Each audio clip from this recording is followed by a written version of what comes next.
Michael Hudson mengajar di Peking University di tahun 90-an di mana hampir semua politbiro adalah muridnya. Setelah itu, ide radikalnya dikembangkan oleh para muridnya dengan jauh lebih efektif ketimbang teorinya di awalnya. Apa yang dilakukan oleh Cina di awal mempraktekkan New Economic Model yang sangat anti-mainstream, di mana arus mainstream adalah ikut IMF. Mereka anti sekali. Yang mereka lakukan adalah permainan yang sangat cantik dengan menggunakan dua istilah halus pada awalnya, pada dua benda yang berbeda. Benda itu adalah apa? Uang. Mereka menyebut renminbi di dalam negeri dan yuan di luar negeri. Mereka menyebutnya. Padahal yang aslinya renminbi itu benar uang sendiri dan yuan adalah uang sendiri. Maksudnya begini, renminbi itu dicetak berdasarkan proyek, sementara yuan dicetak, di-print berdasarkan aturan IMF, yaitu ada dolar, surat berharga atau gold atau emas. Strategi membeli bond surat hutang negara Amerika oleh Cina adalah strategi pengelabuhan. Surat hutang tadi jadi kunci pentingnya kekuatan pengaruh. Kita akan bicarakan hal itu di chapter khusus lainnya. Kembali ke renminbi. Semua proyek yang dibangun adalah sektor produksi, penyedia kebutuhan pasar dunia.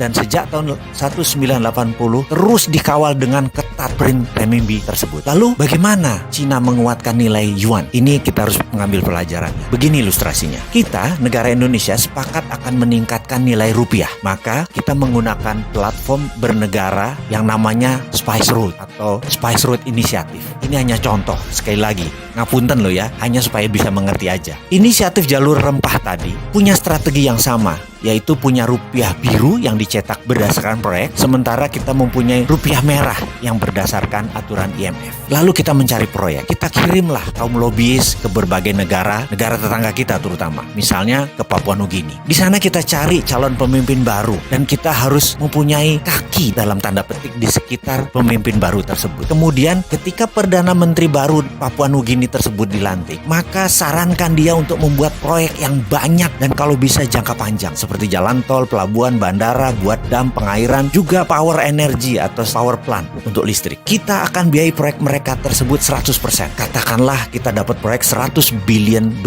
dari Papua Nugini. Lalu rupiah biru dicetak berdasarkan proyek Papua Nugini tersebut. Semuanya 100% kita berikan pekerjaan tersebut ke pabrik di Indonesia. Teknologi Indonesia, uang Indonesia, dan bahkan mengerjakannya harus 100% orang Indonesia di Papua Nugini. Begitu proyek itu jadi, kita tinggalkan mereka dan mereka mulai menyicil dolarnya ke kita. Setiap dolar masuk, maka rupiah biru senilai yang sama dulu mulai dibakar. Ini untuk menjaga inflasi. Dengan demikian, rupiah merah akan menguat cadangan dolarnya sehingga naiklah nilai mata uang rupiah. Lakukan itu di banyak negara. Kalau perlu 70 negara lain kita lakukan. Di Amerika Latin, di Timur Tengah, di Afrika kita lakukan. Sekali lagi, tentunya 10 tahun pertama sebelum kita ke luar negeri, ke Papua Nugini, kita harus membangun kekuatan dalam negeri dulu. Maka kita bangun gede-gedean pabrik di dalam negeri. Itulah ilustrasi apa yang dikerjakan Cina untuk yuannya. Dan saat ini setelah 40 tahun mereka mulai menyesuaikan renminbi ke yuan. Sekarang udah hampir sama. Dan sekarang renminbi yang yuan adalah 1:1.